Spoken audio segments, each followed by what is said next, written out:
সুদীপা পরমা লক্ষ্য করে যে বয়স্ক মহিলা তাদের দিকে এগিয়ে আসছে এবং পরমা তখন খেয়াল করে সুদীপাও তার ওই মহিলাকে দেখে একই রকম। তখন সুদীপা ও পরমা ওই মহিলার কাছে যায়, তখন দেখে ওই মহিলা আর কেউ নয়, সে দীপা সেন। তখন দীপা সুদীপাকে জড়িয়ে ধরে এবং কান্না করতে থাকে। সবাই আনন্দে মেতে আছে ঠিকই, তখন সুদীপা ভিড়ের মধ্যে দাঁড়িয়ে আছে ঠাকুরের দিকে তাকিয়ে হঠাৎ করে চোখ দিয়ে পড়ে এক বয়স্ক মহিলার দিকে। পরন সাদা শাড়ি, চোখে অদ্ভুত বিস্ময়। মহিলা এক দৃষ্টিতে তাকিয়ে আছে শুধু সুদীপার দিকে। মনে দিয়ে দিয়ে সুদীপা প্রথমে গুরুত্ব না দিয়ে ফিরে যায়, কিন্তু পরমা বিষয়টা লক্ষ্য করে। পরমা বলে, সুদীপা ওই মহিলাটিকে দেখে ওকে দেখে অবিকল তোমার মতো তোমার প্রতিচ্ছবি। অবাক হয়ে সে তাকিয়ে থাকে, তখন সে ভালো করে দেখে, সেও চমকে ওঠে। সেই মহিলার মুখ, অবয়ব, চোখ, অঙ্গভঙ্গি সে তার নিজের মতোই। দুজনে ধীরে ধীরে এগিয়ে আসে মহিলার দিকে। মানুষের ভিড়ে সবাই দেখতে থাকে। তখন ওই মহিলা আর কেউ নয়, দীপা সেনগুপ্ত। দীপার কাছে যেতেই দীপা চোখ ভিজে যায় ওঠে, তার চোখ বেয়ে জল বেরোতে শুরু করে। সে কাপা গলায় বলে ওঠে, সুদীপা তুই বেঁচে আছিস? এখন আর শুনে হতবাক হয়ে যায় সুদীপা। সে থমকে দাঁড়িয়ে পড়ে। মুহূর্তে দীপাকে তাকে জড়িয়ে ধরে আর অঝরে কাঁদতে থাকে, বলে আমি তোর ঠাম্মি দীপা সেনগুপ্ত। আমাকে চিনতে পারছিস না ঠিক, কিন্তু আমি জানি চিনতে পারছিস, তাকে বংশের রক্ত। সুদীপা এই কথা শুনে হতবাক হয়ে যায়। সে চোখের জল আসে, তাকে দেখতে পায় পাশে দাঁড়িয়ে নির্বাক হয়ে থাকে এবং কিছু বলে না। হঠাৎ পরমার দিকে তাকিয়ে বলে, সুপমা তুই কেমন আছিস রে মা? এই বলে দীপা আমার পরমাকেও জড়িয়ে ধরে, কিন্তু বিভ্রান্ত হয়েছে। সে বলে, না আমি পরমা, কিন্তু সুরূপমা না। নিপা তখন আরো অবাক হয়ে যায়, বলে, হে না মা, তুই মিথ্যা বলছিস, তুই পরমা না, তুই সুরপা। আমি তোর রক্ত চিনতে পারছি, তোর মুখে তোর মতো চোখ আমি ভুলতে পারি না। ঠিক তখনই 20 বছর আগে ভয়াবহ সেই ভূমিকম্পের কথা দীপার চোখের সামনে ভেসে ওঠে। সিনুত পরিবার মন্দিরের ছাদ ভেঙে পড়েছিল, সবাই শেষ হয়ে গেছিল। সেদিন উদ্ধারকর্মীরা ধ্বংসস্তূপ থেকে কেবল দুটি ছোট মেয়েকে উদ্ধার করতে পেরেছে, সুদীপা ও সুরপা। কি সবাইকে মৃত ঘোষণা করা হয়েছিল, কিন্তু ভাবতেও পারেনি দীপা বেঁচে আছে। দীপার কাপা গলায় বলে, সেদিন সবাইকে ভেবেছিল আমি আর নেই, কিন্তু বেঁচে ছিলাম। আমার আহত অবস্থায় এক আশ্রমে গিয়ে পেয়েছিলাম, কারোর সাথে যোগাযোগ করতে পারেনি। আজ 20 বছর পর তো সামনে দাঁড়িয়ে আছি। সুদীপার পরমা এভাবে দাঁড়িয়ে তাকে থাকতে সুদীপা তখন তাকে, আমি তো সুদীপা সেনগুপ্ত না, আমি তো সুদীপা মিত্র, আমি এক পুলিশ কনস্টেবলের মেয়ে। তখন ধীরে ধীরে বলে, না মা, তুই ভুল বলছিস, আমি তো তোর মুখ দেখে বুঝতে পারছি তুই আমার ঘরের রক্ত সন্তান, তুই সেনগুপ্ত। সুদীপা তখন শান্ত গলা উত্তর দেয়, আপনি ভুল করছেন, কোনো সেনগুপ্ত গুপ্ত আমি সুদীপা মিত্র। আমার বাবা ছিলেন একজন সাধারণ পুলিশ কনস্টেবল, মা গৃহবধূ। ছোটবেলায় মাকে হারিয়ে, আর কিছুদিন আগে বাবা। এখন শুধু আপনাকে বলতে শুধু এক পিসি আছে, তার কথা আমি পরিবার সব কিছু আমি জানি না।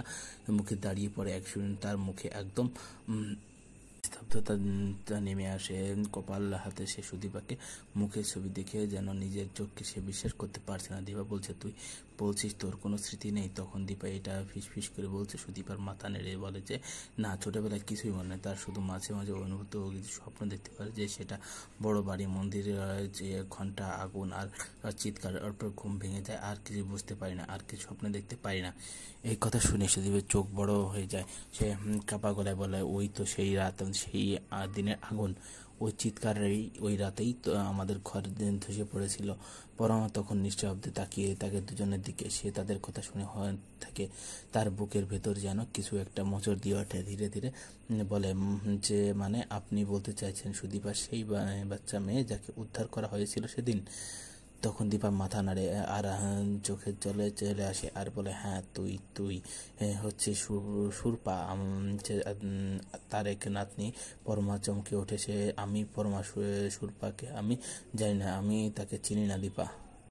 দীপা তখন ভেঙে পড়ে এবং মাটিতে বসে পড়ে, বলে, তোমরা দুজনই আমার রক্ত, আমার পরিবারের চিহ্ন। 20 বছর আগে সেই অভিশপ্ত রাতে কেউ আমাকে বিশ্বাস করেনি। আমি খুঁজেছি বছর পর বছর, মন্দিরে গিয়ে কারো খোঁজে পাইনি। আমার মা দুর্গা নিজে আমার সামনে আমাকে এনে দাঁড় করিয়েছে। এই সুদীপা তখন দ্বিধাগ্রস্ত গলায় বলে, ঠিক, কিন্তু আমি তো কিছুই জানি না, আপনি যা বলছেন তা সত্যি হলে সেটা প্রমাণ করবেন। তখন দীপার চোখে মুছে বলে, প্রমাণ আছে আমার কাছে। সেই দিনকার পূজার ছবিগুলো, ছোটবেলায় তোমার গলায় একটা লকেট পরানো ছিল, খেলা যেত সেটির মধ্যে সুদীপার সুদীপার লেখা ছিল সেটা তোমাদের গলায় আছে এখন সুদীপা। সুদীপা এই কথা শুনে হতভম্ব হয়ে ওঠে, গলায় ঝোলানো ছোট লকেটে খুলতে হাতে নেয়। সেই ভেবেছিল তার বাবা দেওয়া একটা উপহার, কিন্তু তাতে লেখা আছে সুদীপা সুরূপার নাম। ধীরে ধীরে বলে, তাহলে আমরা একই পরিবারের দুই বোন। দুইজনেরই হাতে ধরে ফেলে আর বলে, তোমরা দুজনই আমার নাতনি। সুরূপা ভাগ্যের খেলার কারণে আলাদা হয়ে গেছে, কিন্তু মা দুর্গা বিসর্জনের দিন তোমাদের ফেলে এক করে দিল। এই এক তোমার আলাদা করতে পারে না।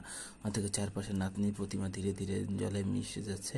মায়ের মুখ যেন আশীর্বাদ দিচ্ছে, হারিয়ে যাচ্ছে, রক্তের পন্তন ফিরে এসেছে। কিন্তু এই তখন দূরে দাঁড়ানো কুন্তার মুখে এক রহস্য হাসি ফুটে ওঠে। সে নিজেই মনে বলে ওঠে, দীপা ফিরে এসেছে, বংশ হারানো মেয়ে ফিরে এসেছে। এখন আর প্রতিশোধের খেলা আরো মজাদার হতে চলেছে। আর এখনই দেখা যায় আদিত্যের মা বড় মাকে বলছে, দিদি এই বিয়ে করবার পরে এই বছর প্রথম সিঁদুর খেলা, তুমি একজন শাস্তি দিও না, ওকে এই বরণ করার সুযোগটা দাও। তখন বড় মা করুণা না করে বলে, তোর করতে বরণ করেনি, তুই মুখার্জির বড় বউ হিসেবে যে বরণটা করতে পারবে না। তখন এদিকে কেউ উপমা মুখে কথা বলতে পারে না। তখন পরমা মনে মনে ভাবে, যাই হোক অধিকার, যাই হোক বড় মর্যাদা, আমি হিসেব চাই না, সেই মর্যাদা আমাকে পালন করতে হচ্ছে। আর এদিকে তখন শুধু পরমার দিকে এগিয়ে আসছে। সে হাত জড়ো করে বলে, আমাকে আশীর্বাদ করো, আমি যেন আমার পরিচয় আর মর্যাদা নিজের তৈরি করতে পারি। সুদীপা সেখান থেকে চলে, কেউ তাই বাধা দিয়ে আটকাতে পারে না। এরপর পরের দিন দেখা যায় পরমা বরণ ডালা নিয়ে এগিয়ে এসেছে সুদীপার দিকে এবং সুদীপাকে বলছে যে, সুদীপা তুমি আমার সাথে আসতে পারো, এত করে প্রবলেম হবে না, আমার সাথে কোনো মূল্য নেই। তখন সুদীপা বলে, আমার কাছে একটা মূল্য আছে, আমি চাই না কারো দান হিসেবে এই মূল্যটা জোগাড় করতে। আমি যতদিন না নিজের মধ্যে পরিচয় জোগাড় করতে পারছি আর ততদিন করবো না। আর আমি দান করব থেকে নিতে চাই না। তারপর পরমা তখন সেখান থেকে চলে যায়। আর ওদিকে সুদীপা একবার আর কথা ভাবে, মনে মনে কষ্ট পেতে থাকে। সে আবার মনে মনে বলে, বাবা তুমি আমাকে এইভাবে অনাথ করে চলে গেলে, এটা ভেবে খুব কষ্ট থাকে। আর ওদিকে যেতে যেতে কিন্তু পরমা আবার পিছনে গড় সুদীপাকে দেখছে আর লক্ষ্য করছে যে সত্যি বা নিজের কষ্ট পাচ্ছে। একদিকে যখন দেখছে অভ্রজিৎ আর আদিত্য তখন অভ্রর পাশে এসে বলে, দাদা ভাই আমি তো সবকিছু তখন তার জন্য করেছি সব।